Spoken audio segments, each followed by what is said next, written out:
ನಮಸ್ಕಾರ. ನನ್ನ ಮೇಲೆ ಬಾಂಬ್ ಬಿದ್ದಂಗಾಯಿತು ಫಸ್ಟ್ ನೀವು ಮಾತಾಡಿ ಅಂದಾಗ. ಆ ಸಿನಿಮಾ ಮಾಡೋ ಟೈಮಲ್ಲಿ ನಾವೆಲ್ಲ ಭಾಳ ಚಿಕ್ಕವರು, 20 ವರ್ಷದ ಹಿಂದೆ ಅಂತ ಇಟ್ಕೊಳ್ಳೋಣ. ಸುಮಾರು ಸಿನಿಮಾಗಳ ಅದರ ನಂತರ ಬಂದ ಎಷ್ಟೋ ಸಿನಿಮಾಗಳನ್ನು ನೋಡಿದಾಗ ನಾವು ಅಂದ್ಕೋತಿದ್ವಿ, ಸೈನೈಡ್ ಬಂದ ಟೈಮಲ್ಲಿ ಸಿನಿಮಾಗಳಿಗಂತ ಸ್ಪೀಡ್ ಇರಲಿಲ್ಲ. ಸೈನೈಡ್ ಸಿನಿಮಾದ ಒಂದೇ ಒಂದು ದೊಡ್ಡ ಶಕ್ತಿ ಏನು ಅಂದರೆ ಅದಕ್ಕಿದ್ದ ಸ್ಪೀಡ್. ಅದು ಎಲ್ಲೂ ಯಾರನ್ನು ಬೋರ್ ಮಾಡಲೇ ಇಲ್ಲ. ಸಿನಿಮಾ ನೋಡಿದ ತಕ್ಷಣ ಹಿಂಗೆ ಹೋಗ್ತಾ ಇತ್ತು ಸಿನಿಮಾ ಅಂತಾರೆ. ಆ ಕ್ರೆಡಿಟ್ ಎಲ್ಲೂ ನಮ್ಮ ರಮೇಶ್ ಸರಿಗೆ, ರತ್ನವೇಲು ಸಾರನ್ನು ನೆನೆಸ್ಕೊಳ್ಳೇಬೇಕು ನಾವು ಈ ಸಮಯದಲ್ಲಿ. ಆ್ಯಂಡ್ ಆ್ಯಕ್ಟರ್ಸ್, ನಾವು ಟೆರರಿಸ್ಟ್ಗಳಾಗಿದ್ವಿ, ಟೆರರಿಸಮ್ ಹಿಂಗೆ ಮಾಡ್ಬೋದು ಮಾಡಿದ್ವಿ. ನನಗದ್ರಲ್ಲಿ ಯಾವಾಗಲೂ ಇಂಟ್ರೆಸ್ಟಿಂಗ್ ಅನಿಸ್ತಾ ಇದ್ದು ಪಕ್ಕದಲ್ಲಿ ಕೂತಿದ್ದಾರೆ ಅಂತಲ್ಲ, ತಾರಮ್ಮ. ಯಾಕೆ ಅಂದರೆ ಆ ಪಾತ್ರದ ಇನ್ನೋಸೆನ್ಸ್ನ ಒಂದು ಹ್ಯೂಮರಸ್ ಆಗಿ ತಗೊಂಡು ಹೋದವರು ಅವರು. ಆಕೆ ಬಂದಾಗೆಲ್ಲ ನಾವು ಸ್ಕ್ರೀನಲ್ಲಿ ನಗ್ತಾ ಇದ್ವಿ. ಬಿಕಾಸ್ ಇಂಥ ಸೀರಿಯಸ್ ಘಟನೆ ಆಗ್ತಾ ಇದ್ರು ಆ ಇನ್ನೋಸೆನ್ಸಲ್ಲಿ ಅದನ್ನು ಹ್ಯೂಮರ್ಗೆ ಕನ್ವರ್ಟ್ ಮಾಡೋ ಶಕ್ತಿನ ಬಹುಶಃ ನನಗೆ ರಮೇಶ್ ಹೇಳಿದಾರೆಲ್ಲೋ ಗೊತ್ತಿಲ್ಲ, ಬಟ್ ಅದನ್ನು ಅವ್ರು ಗ್ರಹಿಸಿದ್ರು. ನಾವು ಧೂಮ್ ಧಾಮ್ ಟೆರರಿಸ್ಟ್ಗಳು ಅಷ್ಟೇ, ನಮ್ಮ ಕಣ್ಣಿಂದ ಇಷ್ಟಿತ್ತು ಅಷ್ಟೇ ಗುಂಡು ಹೊಡೆದ್ವಿ, ನಾವು ಮಾಡಿದ್ವಿ.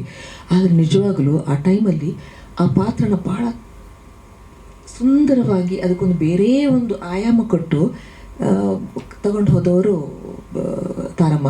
ಆವಾಗೊಂದು ನಮ್ಮ ಮಧ್ಯೆ ಒಂದು ಮಾತುಕತೆ ನಡೆದಿತ್ತು, ಇದರಲ್ಲಿ ಬೆಸ್ಟ್ ಆ್ಯಕ್ಟ್ರೆಸ್ ತಗೋತಾರೆ ಯಾರಾದರೂ ಅಂತ.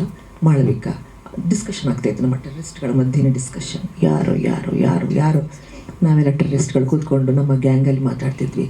ತಗೋತಾರೆ ಯಾರ್ಯಾರೆಲ್ಲ ಒಂದು ಹೆಸರು ಒಂದು ಕಡೆ ರವಿ ಕಾಳೆ, ರಂಗಾಯಣ ರಘು, ಇವರು ಅಂದಾಗ ಮಾಳವಿಕ ಆಯಿತು. ನಾನೆಲ್ಲಿ ಇವ್ರು ನೋಡ್ತಾ ಇದ್ನಲ್ಲ, ತಾರಮ್ಮ ತಗೋತಾರೆ ಅಂದಿದ್ದೆ. ತಾರಮ್ಮ ಹಿಂಗೆ ಅದು ಸಪೋರ್ಟಿಂಗ್ ಕ್ಯಾರೆಕ್ಟರ್ ತಗೋಬೋದು ಅಂತ. ನನಗೇನು ಅವರು ಬೆಸ್ಟ್ ಆ್ಯಕ್ಟ್ರೆಸ್ ತಗೋತಾರೆ ಅಂತ ಹೇಳಿದೆ. ನಿಜ ಆಯಿತು ಅದು. ನಾನು ತಕ್ಷಣ ಫೋನ್ ಮಾಡಿ, ನೋಡಿದ್ರಾ ನಾನು ಹೇಳಿದ್ದೆ ಆಗತ್ತೆ ತಗೋತಾರೆ ಅವರು ಅಂತ. ಬಿಕಾಸ್ ನಿಜ ಹೇಳ್ತೀನಿ, ಅವ್ರಿಗೆ ಕೂತಿದ್ದಾರೆ ಪಕ್ಕದಲ್ಲಿ ಕಾರಣ ಖಂಡಿತ ಅಲ್ಲ, ಭಾಳ ಮಜವಾಗಿ ಯಾರು ಊಹಿಸ್ತಿರ್ತಿ. ಹೌದಾ? ಹಾಂ, ನಾನು ಹೇಳಿಲ್ಲ ಅವರಿಗೆ, ನಿಜವಾಗ್ಲೂ ಹೇಳಿಲ್ಲ, ಇದನ್ನು ಯಾವತ್ತೂ ಹೇಳಿಲ್ಲ. ಯಾರು ಊಹಿಸಿದ ರೀತಿಯಲ್ಲಿ ಆ ಪಾತ್ರನ ಸುಂದರವಾಗಿ ಕಟ್ಕೊಟ್ಟಿದ್ದು ತಾರಮ್ಮ. ಒಂದು ಸಿಲಿಂಡರ್ ಕೇಳೋ ಟೈಮಲ್ಲಿ ಕೂಡ ಆ ಇನ್ನೋಸೆನ್ಸ್ ಇದೆಯಲ್ಲ, ಅದು ಆಡಿಯನ್ಸಲ್ಲಿ ಅದರ ಒಂದು ಸಟೈರ್. ಅಂಥ ಸೀರಿಯಸ್ ಟೈಮಲ್ಲೂ ಕೂಡ ಒಂದು ಹೆಂಗಸು, ಸಾಮಾನ್ಯ ಹೆಂಗಸು, ಒಂದು ಸಿಲಿಂಡರಿಗೋಸ್ಕರ ಒದ್ದಾಡುತ್ತೆ ಅನ್ನೋದು, that is the beauty of the film. ಸುಮ್ಮನೆ ಅಂತಲ್ಲ, ನಾನು ಈ ಪಾತ್ರ ಇವರು ಇದ್ದಾರೆ ಅನ್ನೋ ಕಾರಣಕ್ಕಲ್ಲ, ಪೊಲೀಸ್ ಆಫೀಸರ್ ಕಡೆಯಿಂದ ಬಂದರೆ ಆ ಟೈಮ್ನ ಎಲ್ಲ ಆ ಆ್ಯಕ್ಟರ್ಸ್ನ ಸ್ಪೀಡ್ ಇರ್ಬೋದು. ಸಿನಿಮಾ ನೋಡಿದಾಗ ಕಥೆ ಎಲ್ರಿಗೂ ಗೊತ್ತಿವಾಗ ಖುಷಿ ಆಗ್ತಾಯಿತ್ತು. ಮೊನ್ನೆ ಏನಕ್ಕೂ ನೋಡಿದೆ ನಾನು, ಸುಮ್ಮನೆ ಸರ್ ನಂತರ ಮಾತಾಡೋಕ್ಕಿಂತ ಹಾಡ್ಲಿ ಒಂದು 15 ದಿವಸ ಮೊದಲು ಆ ಸಿನಿಮಾನ ಯಾರಿಗೂ ಹೇಳೋಕ್ಕೋಸ್ಕರ ನೋಡಿದೆ ನಾನು ಸೈನೈಡ್ನ. ಎಂಥ ಸ್ಪೀಡ್ ಇದೆ ಅಂದರೆ ಅದು ಇವತ್ತಿಗೂ ಪ್ರಸ್ತುತ. ಆಮೇಲೆ ಅವ್ರು ಹೇಳಿದ್ದು ನನಗೆ 17 ದಿವಸ ಆದಮೇಲೆ ಸರ್ ಅಂದ್ಕೊಂಡೆ, ಅಯ್ಯೋ ಮೊನ್ನೆ ಅಷ್ಟು ಯೋಚನೆ ಮಾಡಿದ್ನಲ್ಲ ಇದ್ರ ಬಗ್ಗೆ ಅಂತ. ನೀವಲ್ಲಿ ಎಷ್ಟು ಜನ ಸಿನಿಮಾ ನೋಡಿದ್ರೆ ಗೊತ್ತಿಲ್ಲ ನನಗೆ. ನೀವೆಲ್ಲ ಯಂಗ್ಸ್ಟರ್, ಸುಮಾರು ಯಂಗ್ಸ್ ಮುಖಗಳು ಕಾಣಿಸ್ತಾ ಇದ್ದಾವೆ. ದಯವಿಟ್ಟು ಆ ಸಿನಿಮಾನ ನೋಡಿ. ಪ್ರೀಕ್ವೆಲ್ಗೆ ರೆಡಿಯಾಗಿ, ಪ್ರೀಕ್ವೆಲ್ ಹೇಗೆ ಬರುತ್ತೋ ಏನು ಮಾಡ್ತಾರೋ ಅದು ರಮೇಶ್ ಸರ್ ನಾನು ಇವತ್ತು ನೋಡಿ ಕೇಳ್ತೀನಿ ಅಂತ ಹೇಳಿದ್ದೆ, ಅದು ಏನೆಲ್ಲ ಮಾಡಬೇಕು ಅಂತ ಹೊರಟಿದ್ದೀರಾ ಅಂತ. ಬಟ್ ಮಾತುಕತೆ ಸಾಧ್ಯ ಆಗಲಿಲ್ಲ. ಹಾಗಾಗಿ ಆ ಸಮಯದಲ್ಲಿ ನಿಂತ ಎಲ್ಲ ಆ್ಯಕ್ಟರ್ಸ್, ರಾತ್ರಿ ಹಗಲು ಕೆಲಸ ಮಾಡಿರೋ ಎಲ್ಲ ಆ್ಯಕ್ಟರ್ಸು, ಮುದ್ದಾಗಿ ಕೆಲಸ ಮಾಡಿ ಶ್ರದ್ಧೆಯಿಂದ ಭಕ್ತಿಯಿಂದ, ಟೆಕ್ನಿಷಿಯನ್ಸು, ರತ್ನವೇಲು ಸರ್ ಮತ್ತೆ ನೆನಪಿಸ್ಕೊಳ್ಳೇಬೇಕು, ಭಾಳ ಪ್ರೀತಿಯಿಂದ ಕೆಲಸ ಮಾಡಿದ್ವಿ.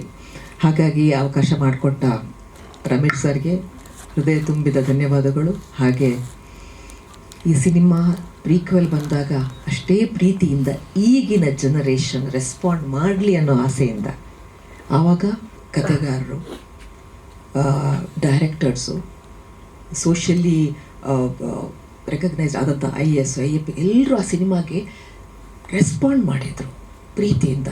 S, this is a very good film ಅಂತ. ಈಗ ಹೇಗಾಗುತ್ತೋ ಗೊತ್ತಿಲ್ಲ, ಯಾಕಂದರೆ ನಮ್ಮ ಮನಸ್ಥಿತಿ ನಾವು ಅರ್ಥ ಮಾಡ್ಕೊಳ್ಳೋರು ಎಲ್ಲೂ ಬದಲಾಗ್ಬಿಟ್ಟಿದೆ. ಸಿನಿಮಾಕ್ಕೆ ಜನ ಬರ್ತಾ ಇಲ್ಲ ಅನ್ನೋದೊಂದೇ ನಾವು ಮಾತಾಡ್ತಿದ್ವಿ ಹೊರತು ನಾವು ಏನು ತಪ್ಪು ಮಾಡ್ತಾ ಇದ್ದೀವಿ ಅವರನ್ನು ಹೇಳ್ಕೊಳ್ಳೋಕ್ಕೆ ನನಗೆ ಅರ್ಥ ಆಗ್ತಿಲ್ಲ. ದಿನ ಬೆಳಗಾದರೆ ಮಲಯಾಳಂ ಸಿನಿಮಾನ ಹೊಗಳಿ ಹಾಡ್ತಾ ಇದ್ದೀವಿ, ಕನ್ನಡ ಸಿನಿಮಾನ ಹಾಡಿ ಹೊಗಳುವಂಥ ದಿನಗಳು ಹತ್ತಿರ ಬರಲಿ ಅನ್ನೋ ಆಸೆಯಿಂದ ನಾನು ಮಾತು ಮುಗಿಸ್ತೀನಿ. Thank you. ಅದೇ 20 ವರ್ಷದ ಹಿಂದೆ ಈ ಫಿಲಮ್ ಮಾಡುವಾಗ ಎಲ್ಲರೂ ಕೇಳ್ತಿದ್ರು, ಯಾರು ಹೀರೋ, ಯಾರು ಹೀರೋಯಿನ್ನು, ತುಂಬ ದೊಡ್ಡ ಆ್ಯಕ್ಟರ್ಸ್ ಯಾರಿದ್ದಾರೆ, ಯಾವ ಭರವಸೆ ಮೇಲೆ ಮಾಡ್ತಿದ್ದೀರಾ. ಆಮೇಲೆ ಹೆಸರು ಬೇರೆ ಸೈನೈಡ್. ಏನು ಈ ಕನ್ನಡದ ಆಡಿಯನ್ಸ್ಗೆ ರೀಚ್ ಆಗುತ್ತೋ ಇಲ್ವೋ ಅಂತ ತುಂಬ ಯೋಚನೆ ನನಗೆ. ಸರಿ, ತುಂಬ ಏನೋ ಕಷ್ಟಪಟ್ಟು ನನ್ನ ಯಜಮಾನ್ರು ಮಾಡ್ತಾಯಿದ್ದಾರೆ, ಮಾಡಲಿ ಅಂತ ಹೇಳಿ ಹಾಗೆ ಸುಮ್ಮನೆ ಇದ್ದೆ ಹೋಗಿದ್ದೆ. ಅದು ತುಂಬ ಚೆನ್ನಾಗಾಯಿತು.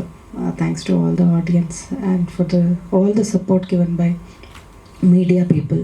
ಆಮೇಲೆ ಅವ್ರ ಫ್ರೆಂಡ್ಸ್ ತುಂಬ ದೊಡ್ಡ ಪಾತ್ರನೇ ಅವ್ರ ಲೈಫಲ್ಲಿ. ಎಲ್ಲರೂ ತುಂಬ ಸಪೋರ್ಟ್ ಮಾಡಿದ್ದಾರೆ. ಮೇನ್ ಅದೇ, ಆ್ಯಸ್ ಪ್ರೊಡ್ಯೂಸರ್ ಅವರು ಕೊಟ್ಟಿರೋ ಬಿರುದದು ಅಷ್ಟೇ. ಅವ್ರಿಗೇನು ನಿಲ್ಲಬೇಕೋ ಅಷ್ಟು ನಿಂತಿದ್ದೀನಿ. Thank you so much.